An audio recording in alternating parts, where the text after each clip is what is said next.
اللهم صل وسلم وبارك على سيدنا محمد وعلى آله وصحبه أجمعين. يا مساء الورد ومساء الفل ومساء الياسمين على أحلى متابعين مطبخ الرضا. بحبكم في الله. جايبه لكم النهارده معانا أكلة كلنا بنحبها وبنعشقها. عشاق السمك يا جماعة، قربوا تعالوا هلوا عليا بسرعة. تعالوا نعمل مع بعض سمك المكاريل اللذيذ. هنعمل منه صينية وهنعمل منه السمك المقلي المقرمش.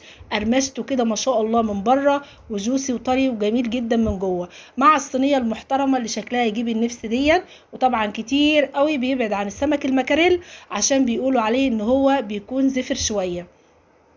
طبعا هو فعلا زفرته بتكون اعلى شويه من السمك البلطي او من السمك اللي هو السواردية العادي اللي هو المكرونه العادي. بس طبعا انت لما بتحطي السمك في محلول النقع بتاعك وبتغسليه كويس جدا وليمون وخل، اي زفاره بتطلع منه وبيبقى معانا زي الفل. بس طبعا ما تحطوش في الخل كتير علشان ما يتهريش. السمك ده كان له قصه معايا كده، هحكيها لكم واحنا ماشيين مع بعض في الفيديو، وهقول لكم على امانه الناس اللي بتبيع السمك دي، لان بجد انا اتعرضت في السمك دوت. بجد اللي بعتلي السمك بعتولي مش حلو خالص، بس الحمد لله رب العالمين، ربنا برضو قواني وطلعت منه احلى صينيه سمك. تعالوا بقى ندخل مطبخ الرضا بسرعه قبل ما تجري مننا كده، نسمي الله ونصلي على الرسول ونعمل احلى تتبيله عملتها، نشوف عملتها ازاي. طبعا زي ما انتم شايفين يا حبايبي، توميه حلوه كده، راس توم محترمه، او لو عندك توم فريزر مفرزاه في الفريزر، وبتبداي تحطي عليه قرن فلفل احمر وقرن فلفل سبايسي كده اخضر. وطبعا لو ما بتحبيش السبايسي ممكن تحطي اللي هو العادي. وطبعا معانا خضره، دي خضره كنت مفرزاها لاني مش قادره اقول لكم الخضره دلوقتي. ربطه الخضره الاتنين بالظبط الصغيرين جدا، ما بيجوش 10 عيدان، بيتباعوا عندنا للاسف الشديد ب5 جنيه، ملهمش لازمه خالص. فانا طبعا كنت مفرزاها بصراحه من الشتاء، فطلعت كده خدت قطعه من اللي هي مفرزاها، يمكن انا وريتها لكم في اول الفيديو. وحطيت طبعا كمون، وحطيت بهارات سمك، وحطيت طبعا ليمون، 3 ليمونات كده او 4 محترمين، وطبعا شوية من الخل. وطبعا الكمون عامل اساسي، توابل سمك، كزبره ناشفه. وبدات اضرب زي ما انتم شايفين كده في الكبه. ما عندكيش كبه ممكن تضربيهم في الهون، مفيش اي مشكله، وتنعميهم خالص. هنشوف بقى مع بعض كده ريحه التتبيله، هنشم ريحه التتبيله. يا سيدي يا سيدي على الجمال يا سيدي، شامين؟ شايفين؟ حطوا لي بقى من صوابعكم الحلوه لايك. خلاص التتبيله بتاعتنا كانت كده جاهزه. وطبعا انا مكتره التتبيله دي شويه، لاني انا احط من التتبيله دي في كذا حاجه. يعني انا عايزه التتبيله دي هتبل منها السمك، هحط منها على صينيه السمك اللي عملتها، وهحط منها كمان على الرز الصياديه اللي بعمله. بصراحه الخلطه كانت تحفه وريحتها جميله جدا. جهزت بقى كده وكنت غاسله السمك. تعالوا بقى وشوفوا يا جماعه، السمك ده يرضي ربنا. اتصلت بالتليفون بالراجل اللي بجيب منه السمك، وقلت له انا عايزه سمك مكاريل يكون حلو، وايا يكون سعره زي ما يكون، بس انا بجد عايزاه حلو. قال لي ده ال3 بيجوا كيلو او ال4 بيجوا كيلو، ما شاء الله السمكيه كبيره وجميله جدا. يعني تمام بكام الكيلو؟ قال لي الكيلو ب70 جنيه. قلت له طب ماشي، هات لي 2 كيلو. بعت لي السمك يا جماعه، وانا خدته على امانه لاني دايما بجيب منه، اول مره يعملها فيا. وبعد ما جبت السمك لقيته بالمنظر اللي انتوا شايفينه ده. السمك كله مهري، طري، ليه ريحه غريبه، اصفر كده من بره، مش السمكيه الزرقاء الحلوه بتاعتنا. بجد انا زعلت جدا لان دي امانه. وبعد ما كنت هرجع السمك زي ما هو، استحرمت لاني قلت هو طبعا بيبيع، وعلى ما السمك يرجع له تاني السمك هيكون فك خالص وهيرميه.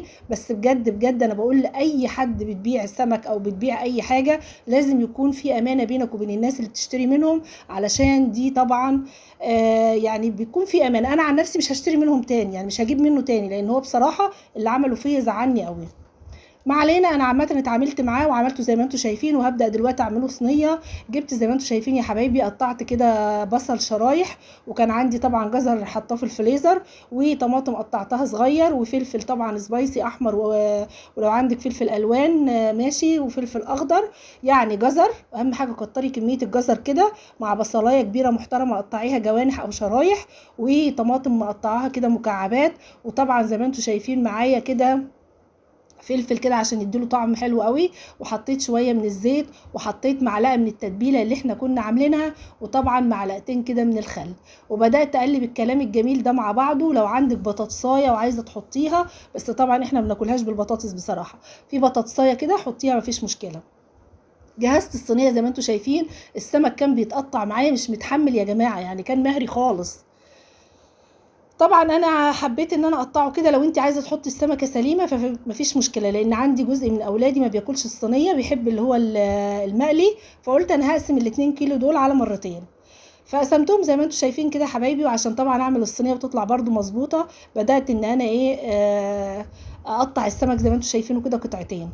لو انت بقى عايزه تحطي السمكه سليمه مفيش مشكله، بس بجد بجد السمك ده زعلني جدا جدا. ويمكن انا قصدت ان اتكلم في الفيديو عشان دي رساله، لو هو بيشوف الفيديو بتاعي يعرف ان هو كتير مزعلني من السمك اللي هو بعتهولي ده.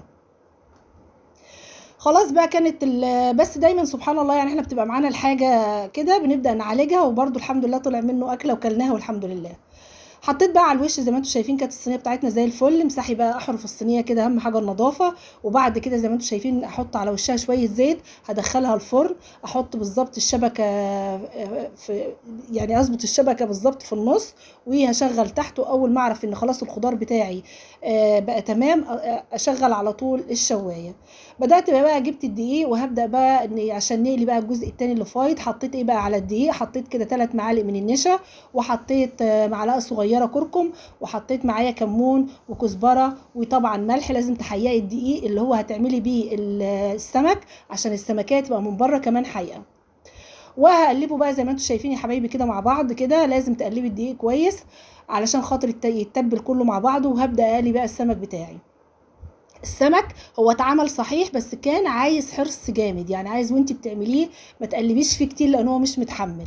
جبت طبعا ليمونه وحطيت الزيت على النار، وطبعا اول ما الزيت معايا اتقدح نزلت بالليمونه. الليمونه بتودي الزفاره، وفي نفس الوقت بتساعد برضو على قرمشه السمك. وبدات بقى كده، خليت 5 سمكات بس، قلت دول اللي انا هقليهم علشان طبعا اولادي. كل حاجة هنعملها وبنبقى راضيين بيها وكل حاجة، بس احنا بنتكلم في الفيديو ده يا جماعة الأمان. أنا والله ما كنت هصور السمك ده خالص، لأنه بصراحة ما كانش عاجبني إطلاقا يعني. بس أنا حبيت أصوره علشان أقول رسالة لكل الناس اللي بتبيع الحاجة: ما تخسرش زبونك علشان تبيع حاجتك. يعني خلي فيه ثقة. لو انت من البداية قلت ان السمك اللي عندي في عيوب كذا وانا خدته على عيوبه، ما كانش فيه مشكله. بس ان انت تكذب عليا وتبعت لي الحاجه، وبعد ما الحاجه تجيلي بالمنظر اللي قدامكم ده، لا حرام يعني، وابقى دافعه فيها مبلغ، لا حرام. طبعا قليت السمك زي ما انتم شايفين، بسم الله تبارك الرحمن. هو كان طالع يعني، يمكن انتم ملاحظين ان هو مش متحمل خالص، مهري زي ما انتم شايفين. بس الحمد لله يعني عالجناه قد ما قدرنا. وخلاص قلينا السمك، وهنبدأ دلوقتي. تعالوا بقى مع بعض، يلا بسرعة بسرعة بسرعة نعمل أحلى رز صيادية هيجيب آخر الدنيا. طبعا بصلاية حلوة محترمة كده، ومعايا شوية زيت، وهبدأ أقلب البصلاية لحد ما تحمر معانا. أنا عايزة البصلاية تحمر يعني تغمق. بعد البصلة ما بتحمر معايا بقى خالص كده، ببدأ أنزل عليها بالمية بتاعتي اللي هتحطيها. وطبعا هتنزلي بقى بالتوابل بتاعتك. تعالى أقولك انزلي بتوابل ايه. اولا التتبيله، معلقه التتبيله الاخيره اللي كانت فايضه هتحطيها، وما تقلقيش منها خالص، هتدي ريحه تحفه مع الرز. حطي معلقه بابريكا عشان تحمر لك لون الرز من بره وتخليه لونه حلو. وهتحطي طبعا كمون ومعلقه فلفل اسود، وطبعا مكعبين من المرق، ولو انتي ما بتحبوش ما تحطيهوش. انا زودت الميه هنا تاني لان انا عامله رز زياده شويه. هسيبه بقى اول ما يغلي. وتعالى اقول لك على السر اللي هيخلي لك ريحه رز الصياديه تحفه. ايه اللي بتعمليه ده؟ دي معلقه سكر هحطها اكرملها. اول ما تتكرمل باللون اللي انتوا شايفينه ده، هنزلها على طول في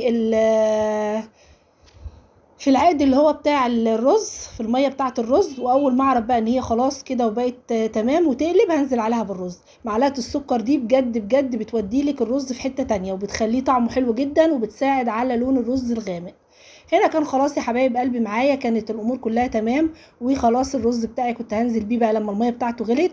وطلعت طبعا زي ما انتم شايفين صينيه السمك من الفرن، طالعه ما شاء الله، ولا اروع من كده ولا احسن من كده. يمكن صدقوني يا جماعه السمك دوت طلع في الصينيه، يعني في صينيه السمك كان طعمه احلى من المقلي.